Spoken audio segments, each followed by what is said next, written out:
Alors, tu te poses peut-être la question, une fois qu'on a nos 6 mailles serrées dans notre magic ring qui est refermé, qu'est-ce qu'on fait? Comment on va piquer notre crochet dans les futures mailles, ou le piquer d'ailleurs, hein, bien évidemment, et comment faire des mailles à l'intérieur.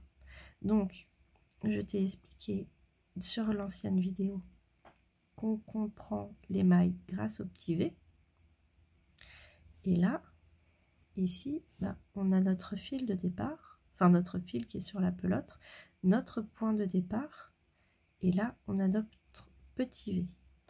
On va pincer, donc hop, je remets mon fil quand même dans mon crochet, je resserre nos boucles, hop,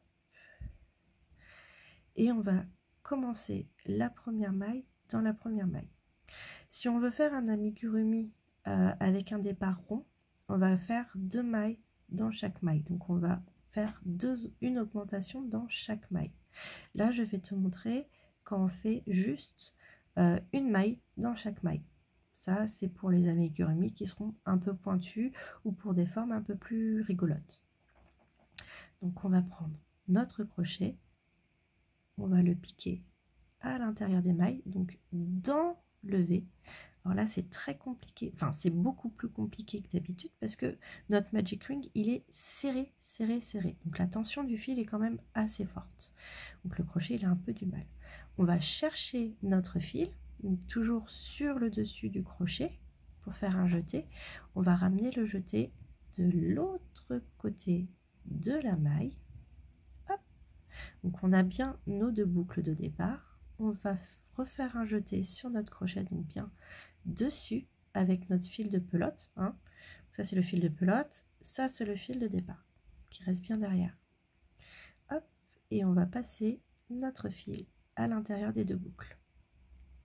Comme j'ai dit, c'est un peu fait. La tension est un peu forte, donc voilà.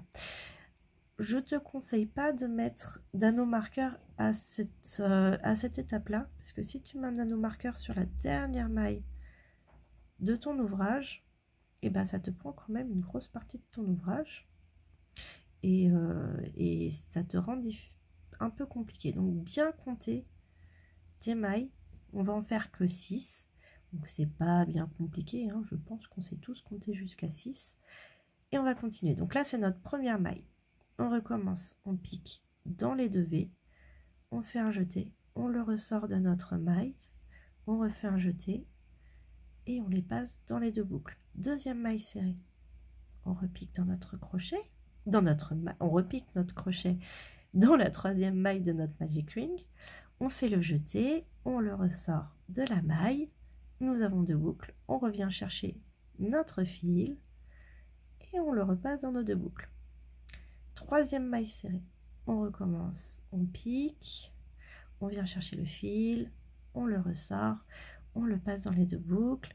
4e maille serrée, on repique, on vient chercher le fil, on le ressort, on revient chercher le fil, on le met dans les 2 boucles. 5e maille serrée, et donc là 6e maille serrée, hop, on repique dedans, on vient chercher le fil, on le ressort, hop, on revient chercher le fil pour faire le jeté et on le passe dans les 2 boucles. Et nous avons bien 6 mailles serrées sur notre ouvrage. Donc on a le premier V qui est ici, le 2e V, le 3e V, le 4e V, le 5e V et le 6e V.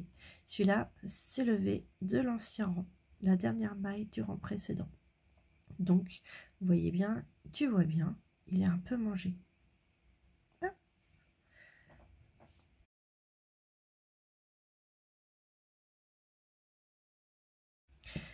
Je ne sais pas si tu as remarqué, mais là, le magic ring, enfin les mailles du magic ring ont tendance à s'enfoncer dans l'ouvrage.